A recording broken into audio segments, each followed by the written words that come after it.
சுருக்கமாக இன்னைக்கு ஆண்டுடைய வார்த்தையை கொண்டு வர போகிறேன்.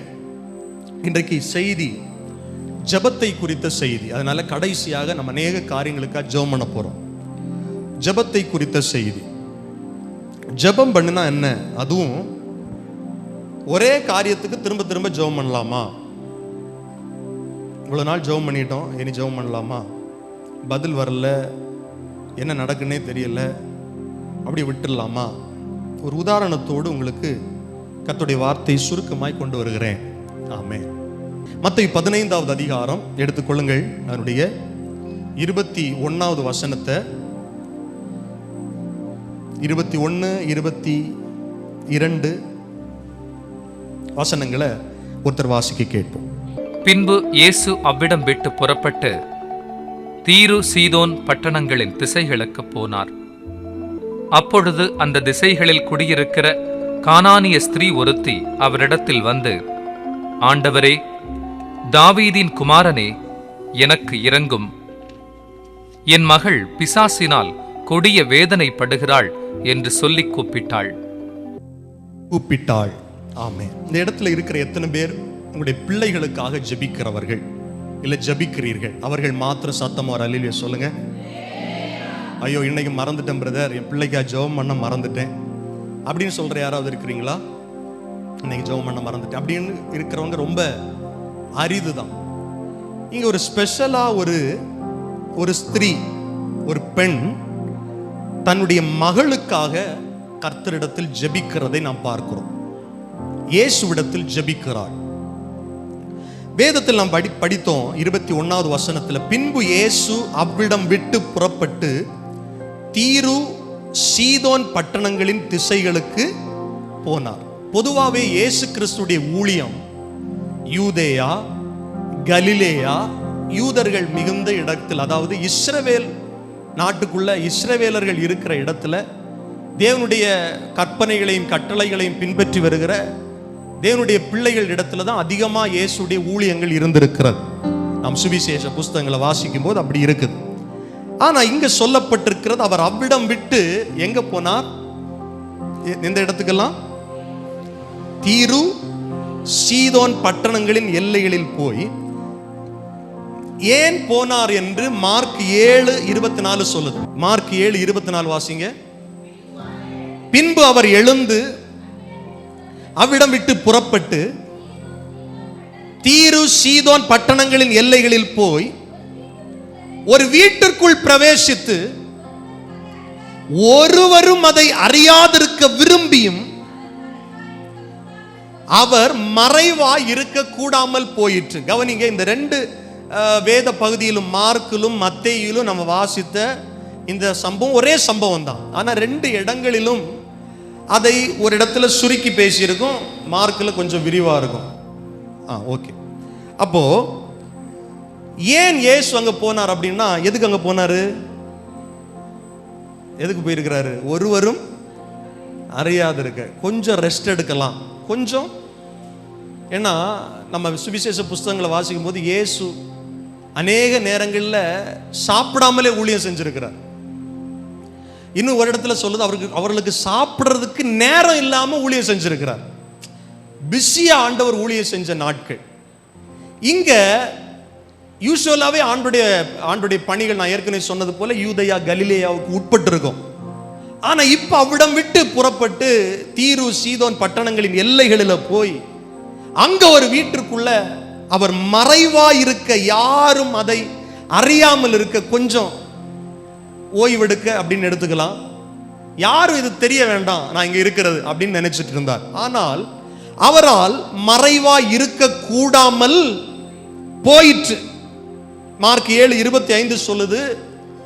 ஏன் மறைவா இருக்க முடியாம போயிற்றுன்னா, அசுத்த ஆவி பிடித்திருந்த ஒரு சிறு பெண்ணின் தாயாகிய ஒரு ஸ்திரீ அவரை குறித்து கேள்விப்பட்டாள். கவனிங்க, வார்த்தையில நல்லா கவனிங்க. நான் சுருக்கமா தான் இந்த மெசேஜ் பேச போறேன். ஆனா ஆழமான சத்தியம் ரொம்ப தெளிவா கவனிக்க உங்களை அன்பாய் கேட்கிறேன். இயேசுவை குறித்து இவள் கேள்விப்பட்டவள். அவள் இயேசு எப்படிப்பட்டவர் என்று கேள்விப்பட்டாள். அவருடைய அற்புதம், அவருடைய பேச்சு, அவருடைய வாழ்க்கை, அவருடைய ஊழியம், அவருடைய நடக்கை எல்லாவற்றையும் குறித்து கேள்விப்பட்ட ஒரு ஸ்திரீ. அவள் யார் என்று நான் வாசித்த வேத பகுதி சொல்லுகிறது. மத்தேயு 15வது அதிகாரம் 22வது வசனத்தை வாசிங்க. அப்பொழுது அந்த திசைகளில் குடியிருக்கிற கானானிய ஸ்திரீ, கவனிங்கள், இவள் ஒரு யூத மார்க்கத்தில் அமைந்தவள் அல்ல. இவள் ஒரு புறஜாதி பெண், கானானிய ஸ்திரீ என்று வேதம் சொல்லுகிறது. தீரு சீதோன் பட்டணங்களில் குடியிருந்த ஒரு கானானிய ஸ்திரீ ஒருத்தி யாரை குறித்து கேள்விப்படுகிறாள்? சொல்லுங்க. இயேசுவை குறித்து கேள்விப்படுகிறாள். புறஜாதி. இன்றைக்கும் எனக்கு அன்பான ஆண்டவருடைய பிள்ளைகளே, நாம் வாழ்கிற சமகாலத்தில் நாம் ஆராதிக்கிற இந்த இயேசுவை குறித்து புறஜாதி மக்களும் கேள்விப்படுகிறார்கள். இயேசு எப்படிப்பட்டவர் என்று ஒரு சிலர் அறிந்திருக்கவும் செய்கிறார்கள். இயேசுவால் என்னெல்லாம் செய்ய முடியும், இயேசுடைய பிறப்பு எப்படிப்பட்டது, இயேசுடைய வாழ்க்கை எப்படிப்பட்டது, இயேசுடைய ஊழியம் எப்படிப்பட்டது, இயேசு ஏன் சிலுவைக்கு போக வேண்டும், இயேசு ஏன் தெய்வமாய் இருந்தும் அவர் சாக வேண்டும், இயேசு ஏன் அடக்கம் பண்ணப்பட வேண்டும், இயேசு உயிர்த்தெழுந்தாரா? ஆம், உயிர்த்தெழுந்தார். இவைகளை குறித்து அநேகம் புறஜாதி மக்கள் இன்றைக்கும் கேள்விப்பட்டுக் கொண்டிருக்கிறார்கள். அதுதான் சுவிசேஷத்தின் வல்லமை. நல்ல கவனிங்க. நாம் பயன்படுத்துகிற இந்த வேதாகமம் தான் இன்றளவும் உலகத்தில் அதிகமாய் அச்சடிக்கப்படுகிற ஒரு புத்தகம். இன்றளவும் அநேகமாய் விநியோகிக்கப்படுகிற புத்தகமும் இதுதான். ஏனென்றால் இது மனிதனால் உருவாக்கப்பட்டது அல்ல, கட்டு கதைகள் நிறைந்தது அல்ல, புராண கதைகள் நிறைந்தது அல்ல. இன்றைக்கும் பேசுகிற வல்லமை உள்ள ஜீவனுள்ள தேவனுடைய வார்த்தைகள் நிறைந்த புத்தகம் இது. இன்றைக்கும் புறஜாதி மக்கள் இதன் மூலமாக இயேசுவை அறிந்து கொள்ளுகிறார்கள், கேள்விப்படுகிறார்கள். ஏன்னா இயேசு ஒரு மதத்திற்கு உட்பட்டவர் அல்ல, ஒரு ஒரு ஒரு ஒரு தேசத்திற்கு உட்பட்டவர் அல்ல. இயேசு சீதோன் தீரு பட்டணங்களின் எல்லைகளில் போய் இருக்கிறார். ஆனா அங்கு அவர் ஊழியம் செய்ய போனதாக அங்கு எழுதப்படவில்லை. அவர் யாரும் அறியக்கூடாதபடிக்கு இருக்கணும்னு விரும்பியும் அவரால் மறைவாய் இருக்க முடியவில்லை. ஏனென்றால் அவரை குறித்த அறிவு உள்ள ஒருத்தி அவரை பார்க்க வேண்டும், அவரிடத்தில் ஜெபிக்க வேண்டும், அவரிடத்தில் போய் என் குறைகளை சொல்ல வேண்டும் என்று அவரை தேடி வருகிறார், தேடி வருகிறார். நல்ல என் வார்த்தையை கவனிக்கணும் பாருங்க. இன்றைக்கும் ஒரு கூட்டம் புறஜாதி இயேசுவை தேடுகிற புறஜாதி ஒரு கூட்டம் இன்றைக்கும் இருக்கிறது. சுவிசேஷ வார்த்தைகளை கேட்க, ஏன் அந்த சுவிசேஷத்துக்கு அவ்வளவு வல்லமை இருக்கிறது. இன்றைக்கும் ஜனங்களை கர்த்தர் சந்தித்துக் கொண்டிருக்கிறார். 2000 வருடங்களுக்கு முன்பாக இயேசு இந்த பூமியில பிறக்கிறதற்கு முன்பாக யோவான் ஸ்நானனுடைய தகப்பன் ஒரு தீர்க்க தரிசன வார்த்தையை சொல்லுவார். போன கிறிஸ்துமஸ் சீசன்ல அதை குறித்து நான் உங்களுக்கு போதித்திருந்தேன். உன்னதத்திலிருந்து தோன்றிய அருணோதயம் நம்மை என்ன பண்ணிருக்கு? சந்தித்திருக்கிறது. உன்னதத்திலிருந்து தோன்றியவர் யார்? அவர் இயேசு. அவர் மனிதனை சந்தித்தார். இது 2000 வருஷத்துக்கு முன்னால இயேசு பிறக்கிறதற்கு சில காலத்திற்கு முன்னால சொல்லப்பட்ட ஒரு வார்த்தை. அந்த வார்த்தை இன்றைக்கும் இந்த பகல் வேளையிலும் நம் நடுவில் அது நிறைவேறிக் கொண்டிருக்கிறது. இன்றைக்கும் இயேசு நம்மை சந்தித்துக் கொண்டிருக்கிறார். இந்த வார்த்தையின் மூலமாய் சந்தித்துக் கொண்டிருக்கிறார். இன்றைக்கும் புறஜாதி மக்களை சந்தித்துக் கொண்டிருக்கிறார். இந்த வேத வசனங்கள் மூலமாய் சந்தித்துக் கொண்டிருக்கிறார். இவள் ஒரு கானானிய ஸ்திரீயாக இருந்த போதிலும் இயேசுவை குறித்து கேள்விப்பட்டாள், இயேசுவின் மேல் நம்பிக்கை வைக்கிறாள். வேதம் சொல்லுகிறது, அந்த ஸ்திரீ ஒருத்தி அவரிடத்தில் வந்து 22வது வசனத்துல அவள் ஜெபிக்க ஆரம்பிக்கிறாள். ஜெபிக்க ஆரம்பிக்கிறாள் அப்படின்னு சொல்றதை விட அவள் தன்னுடைய தேவையை ஆண்டவரிடத்தில் தெரிவிக்க விரும்புகிறாள். அவ எப்படி அவருடைய ஜெபத்தை ஸ்டார்ட் பண்றா? இன்னைக்கு இந்த சத்தத்தை கேட்கிற தேவனுடைய பிள்ளைகள், நாம ஆண்டவரத்துல ஜெபிக்கும் போது எப்படி ஆண்டவரை அப்ரோச் பண்ணணும், அதை தான் இன்னைக்கு நிறைய பேச போறேன். என்ன சொல்லி ஜெபம் பண்றா அப்படின்னா, வாசிங்க அதை தொடர்ந்து. அவரிடத்தில் வந்து, ஆண்டவரே, சத்தமா சொல்லுங்க, சத்தமா, ஆண்டவரே சொல்லுங்க, ஆண்டவரே. ஆண்டவரே அப்படின்னா ஓ லார்ட் அப்படின்னா என்னை ஆளுகை செய்பவரே, எங்களை ஆளுகை செய்பவரே, உலகத்தை ஆளுகை செய்பவரே, இயற்கையை தன்னுடைய கட்டுப்பாட்டிற்குள்ளாக வைத்திருக்கிறவரே, சூழ்நிலைகளை கட்டுப்பாட்டிற்குள்ளாக வைத்திருக்கிறவரே, காற்றையும் கடலையும் தன்னுடைய கரத்தின் வல்லமையினால் அடக்கி வைத்திருக்கிறவரே, நீர் சொல்ல ஆகும், நீர் கட்டளையிட நிற்கும், அதுதான் ஆண்டவரே. அப்போ ஒரு ஜெபத்தை நான் ஸ்டார்ட் பண்றதுக்கு முன்னால இவ எப்படி ஆண்டவரை குறித்து, இயேசுவை குறித்து கேள்விப்பட்டார்னா இப்படிதான் கேள்விப்பட்டிருக்கிறா, அவர் எல்லாவற்றையும் ஆளுகை செய்கிறவர். எத்தனை பேர் நம்புறீங்க? நான் ஆராதிக்கிற இயேசு எல்லாவற்றையும் ஆளுகை செய்கிற ஆண்டவர். சொல்லுங்க சத்தம், ஆண்டவரே. உபவாச கூடுகையில் வந்திருக்கிற தேவனுடைய பிள்ளையுடைய ஜெபம் இப்படி மாறணும். இன்றிலிருந்து எப்படி மாறணும்? ஜெபிக்க போறதுக்கு முன்னால தெரியணும், எல்லாவற்றையும் கர்த்தர் ஆளுகை செய்கிறார். அவர் ஆளுகை செய்யாம இந்த பூமியில வேற எதுவுமே இல்ல. அவர் இதெல்லாம் அவருக்கு கண்ட்ரோல்ல இல்லைங்க. ஆண்டவருக்கு கட்டுப்பாட மீறி நடக்கு அப்படின்னு ஒண்ணுமே கிடையாது. இவர் கர்த்தருக்கு கட்டுப்பாட்டிலே இது இல்லை. நான் சொல்லுவேன், இயற்கையே கர்த்தர் தன்னுடைய கண்ட்ரோல்ல வச்சிருக்கிறார். பூமி அதிர்ச்சிகளும் நிலநடுக்களும் ஆண்டுடைய நாலேஜ் இல்லாம இந்த பூமியில சம்பவிக்காது.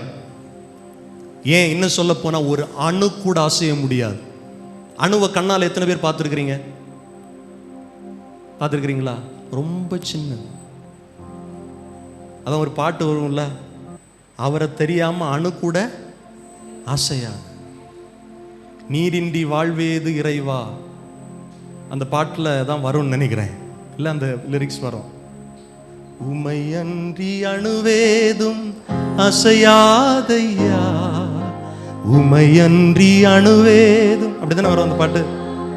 ஆண்டவர் தெரியாம ஒரு அணு கூட, அப்ப அணுவையும் அவருடைய கட்டுப்பாட்டுக்குள்ள வச்சிருக்கிறார். கடல் அலையையும் கர்த்தர் கட்டுப்பாட்டுக்குள்ள வச்சிருக்கிறார். இல்ல, அந்த அப்ரோச்சோட கூப்பிடுற ஆண்டவரே.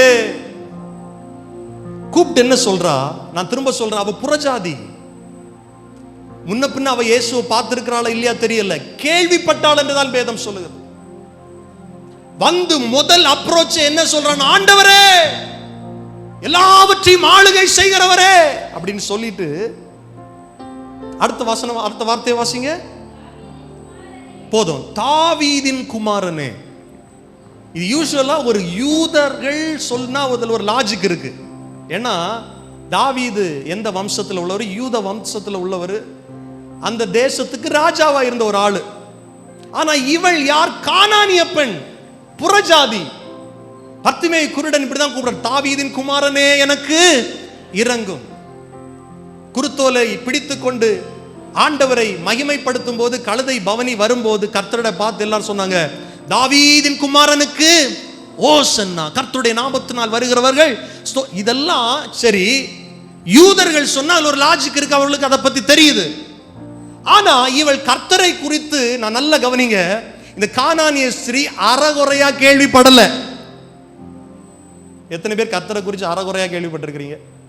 இவ கேள்விப்பட்டதும் படிச்சதும் படிச்சா அழகா படிச்சிருக்கிறான். ஏன் திரும்ப திரும்ப பைபிள் வசனத்தை படிக்க சொல்றோம்? சர்ச்சுக்கு வரும்போது நீங்க பைபிள் படிக்கிறீங்கன்னா, வீட்டில் பைபிள் படிக்கிறீங்கன்னா அறகுறையா கர்த்தரை தெரியக்கூடாது, சத்தியத்தை சரியா புரிஞ்சுக்கணும். இவ புறஜாதியாக இருந்த போதிலும் இயேசுவை குறித்து கேள்விப்பட்டதை சாலிடா அழகா கேள்விப்பட்டுட்டா. எப்படி கேள்விப்படுறான்னா, நான் ஆண்டவரே என்று கூப்பிடுகிற இவர், இந்த வீட்டிற்குள் இருக்கிற இவரை தேடி வந்த இவர் யாருன்னா, அவர் தாவீதின் குமாரன். ஏன்னா யூதர்களுக்கு ஒரு நம்பிக்கை இருக்கு, அவர்களுக்கு வாக்குத்தத்தம் என்னன்னா, இதை குறித்து நான் பிரசங்கம் பண்ணி இருக்கிறேன், தாவீதோடு கர்த்தர் பண்ணின உடன்படிக்கை. இவங்க தாவீதின் குமாரனே அப்படின்னு கூப்பிட்டாலே அவங்க என்ன சொல்றாங்கன்னா, நான் ஆராதிக்கிற இவர், நான் ஆண்டவரே என்று கூப்பிட்ட இவர், இவர் ராஜாதி ராஜா. ராஜரீகம் பண்ணுகிறவர்.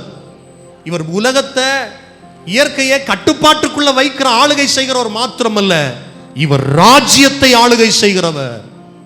ஆமே. இதே மாதிரிதான் அறிவு யாருக்கு இருந்ததுன்னா, கடைசி அந்த கள்ளன் கடைசியில் சொல்லுவான் பாருங்க, உங்களுடைய ராஜ்யத்தில் என்னை நினைத்தருளும்னு சொல்லுவான் இல்லையா, அவனுக்கு இந்த அறிவு இருக்குது. ஏன்னா ராஜ்யத்தில் நினைத்தருளும்னா அவன் அக்செப்ட் பண்ணிட்டான் இவர் ராஜா அப்படிங்கிறத. எத்தனை பேர் நாம ஜெபிக்கிற இயேசு ராஜாங்க நம்புறீங்க? பாதி பேருக்கு சோர்வு வந்துட்டு போல இருக்கு. எத்தனை பேர் நம்புறீங்க நான் ஆராதிக்கிற இயேசு ராஜா, ராஜாதி ராஜா? அந்த இதுல அந்த நாலெட்ஜோட கூப்பிடுறா, தாவீதின் குமாரனே சொல்லி என்ன சொல்றான்னா, எனக்கு இறங்கும். சத்தமா சொல்லு, எனக்கு இறங்கும், இறங்கும், இறங்கும். முதல்ல ஆண்டவரை குறித்த தெளிவான அறிவு, தெளிவான சிந்தை, தெளிவான பார்வை வந்து பார்த்துட்டு என்ன ஜெபம் பண்றான், ஆண்டவரே எனக்கு இறங்கும். தேவ சமூகத்தில் நீங்க போய் ஜெபிக்க வேண்டியது உங்க பெருமைகளையும் உங்கள் வீண் வார்த்தைகளும் அலப்புவதை விட, ஆண்டவரே எனக்கு இறங்கும், என் மேல் கிருபையாயிரும். இதே வார்த்தைகளை சொல்லிதான் பிறவி குருடன் ஜெபம் பண்ணினான், தாவீதின் குமாரனே எனக்கு இறங்கும். இந்த ஜெபம் அவ்வளவு வல்லமை உள்ளது. எந்த இடத்துல போயிருந்தாலும் கர்த்தர் உங்களை ரட்சிக்க அவரால் முடியும். நடுக்கடலா இருந்தாலும் கர்த்தாவே ரட்சியும் என்று சொன்னா கர்த்தர் நம்மை தூக்கி எடுப்பார். அல்லேலூயா. அப்போ ஜெபத்தில் நம்ம அப்ரோச், அவரை பற்றி தெளிவான சிந்தை இருக்கணும். அவர் யார், அவரால் என்ன செய்ய முடியும். அப்போதான் நம்ம ஜெபம் விசுவாசம், நமக்கு ஜெபத்துக்கு விசுவாசமே வரும். இல்லைன்னா இங்கே ஜெபத்தை நடத்திட்டே இருக்கும்போது பாதி பேருக்கு தூக்கம் வந்துடும். ஆனால் ஒரு நம்பிக்கையோட நான் ஆராதிக்கிற, நான் ஜெபிக்கிற என் ஆண்டவர் எல்லாவற்றையும் ஆளுகை செய்கிறவர், அவர் ராஜாதி ராஜா. ஆண்டவர் எனக்கு இறங்கும் என்று சொன்னால் அவர் இறங்குவார். இறங்கும் என்று சொல்லி தன்னுடைய பிரச்சனைய ஆண்டவர்கிட்ட சொல்றான். சத்தத்தை கேட்கிற தேவனுடைய பிள்ளைகள், இன்னைக்கு உங்க பிரச்சனைய ஆண்டவர்கிட்ட சொல்ல போறீங்க. எத்தனை பேர் ஆயத்தமா இருக்கிறீங்க? ஒரு ஃபோன் மட்டும் கொடுங்க பாஸ்டர், நான் ஃபோன் பண்ணி ஊரெல்லாம் வேணும்னா சொல்றேன், என்னை நேசிக்கிறவங்ககிட்ட சொல்றேன், என்னை விசாரிக்கிறவங்ககிட்ட சொல்றேன், ஃபோன் போட்டு சொல்றேன் நினைக்காதீங்க. ஆண்டவர்கிட்ட சொல்லுங்க, ஸ்ட்ரைட்டா வாங்க. உங்களுக்கு மீடியேட்டர்ஸே இல்லை, டைரக்டா இயேசுவிட்ட, ஆண்டவரே தாவீதின் குமாரனே எனக்கு இறங்கும் சொல்லி அவ என்ன பிரச்சனையோடு வந்தான்னா, வாசிங்க, என் மகள் பிசாசினால் கொடிய வேதனைப்படுகிறாள் என்று சொல்லி கூப்பிட்டாள். ஒரு கானானிய பெண், அவளுக்குள்ள இருந்த ஒரு நம்பிக்கை, இந்த பிசாசின் பிடியிலிருந்து, இந்த சாத்தானின் போராட்டத்திலிருந்து இந்த தாவீதின் குமாரனாகிய இயேசுவால் ஒரு விடுதலையை தர முடியும் என்று நம்பி இயேசு இருந்த இடத்தில் அவரை தேடி இந்த ஜெபத்தை வைக்கிறாள், கூப்பிடுகிறாள். வார்த்தைகளை கேட்கிற அன்பான ஆண்டுடைய பிள்ளைகள், உங்களுடைய பிரச்சனை எதுவா இருந்தாலும் சரி, அது பிசாசா இருந்தாலும் சரி, உங்க பிள்ளையுடைய காரியமா இருந்தாலும் சரி, உங்களுடைய எதிர்காலமா இருந்தாலும் சரி, உங்களுடைய வேலை காரியமாக இருந்தாலும் சரி, என்னென்ன நெருக்கங்களாக இருந்தாலும் சரி, ஆண்டவரிடம் அதை சொல்லுங்கள், கூப்பிடுங்கள். பர்த்திமேயும் கூப்பிட்டான், இந்த கானானிய ஸ்திரீயும் தாவீதின் குமாரனே எனக்கு இறங்கும் என்று சொல்லி கூப்பிடுகிறாள். மகள், எத்தனை பிள்ளைங்க அவளுக்கு இருந்து எனக்கு தெரியல, அவளுடைய மகளுக்காக ஜெபிக்கிறா. உங்க பிள்ளைங்களுக்காக நீங்க ஜெபம் பண்ணணும். இன்னைக்கு நிறைய குடும்பங்களில் பிள்ளைகளை பிசாசு கட்டி வச்சிருக்கிறான். யார் கட்டி வச்சிருக்கிறா சொல்லுங்க? நம்ம நல்லா ஜபிக்கிறவங்களா இருப்போம், நல்ல வேதத்தை வேற வழியே இல்லாம கண்ட்ரோல் நாம பண்றதுனால வலுக்கட்டாயத்தோடு பிள்ளைங்க சில நேரம் சர்ச்சைக்கு வருவாங்க. ஆனா ஏதோ ஒரு கட்டுல என்ன பண்ணிருப்பாங்க, பிசாசு அவங்கள கட்டி வச்சிருப்பான். ஏதோ ஒரு அடிமைத்தனம். அதை நீங்க இனம் கண்டு ஒவ்வொரு நாள் ஆண்டுடைய சமூகத்தில், ஆண்டவரே என் பிள்ளையை கட்டி வைத்திருக்கிற பிசாசின் கிரியைகள் அழிய தாவீதின் குமாரனே எனக்கு இறங்கும். ஜெபம் பண்ணணும், பிள்ளைகளுக்காக ஜெபம் பண்ணணும். யோபுடைய பழக்கம் அதுதான். யோபு ஒவ்வொரு நாளும் தன்னுடைய பிள்ளைகளுக்காக பலி செலுத்துவானோ. எத்தனை பேர் டெய்லி பிள்ளைங்களுக்காக ஜெபம் பண்றீங்க? அவங்க மட்டும் ஒரு அல்லேலூயா சொல்லுங்க பார்க்கலாம். டெய்லி ஜெபம் பண்றீங்களா? டெய்லி ஜெபம் பண்ணுங்க, பிள்ளைகளுக்காக ஜெபம் பண்ணுங்க. அவளுடைய பொறுப்பை உணர்ந்து அவ ஜெபம் பண்றா பாருங்க. பிள்ளைகளுக்காக ஜெபம் பண்றது உங்களுக்கு என்னென்ன பொறுப்பு இருக்கோ அதுக்காக நீங்க ஜெபம் பண்ணணும். இந்த கானானிய ஸ்திரீ பொறுப்பற்றவள் அல்ல. சரி, ஓகே, எல்லாத்தையும் எங்க எல்லாம் போயிட்டேன், விடுதலை இல்லைன்னா போட்டோம் அப்படின்னு விடல. நிச்சயமா இவரிடத்திலிருந்து விடுதலையை பெற்றுத்தான் போக போறேன் அப்படிங்கிறத உறுதியா இருக்கிறாள், கூப்பிடுகிறாள். இதற்கு ஆண்டவர் இதுல ரியாக்ட் பண்ற விதங்கள் தான் ரொம்ப நம்ம யோசிக்க வைக்கிறது. அதை குறித்து நம்ம தியானிக்க போகிறோம். பாருங்கள், வாசிங்க அடுத்த வசனம்.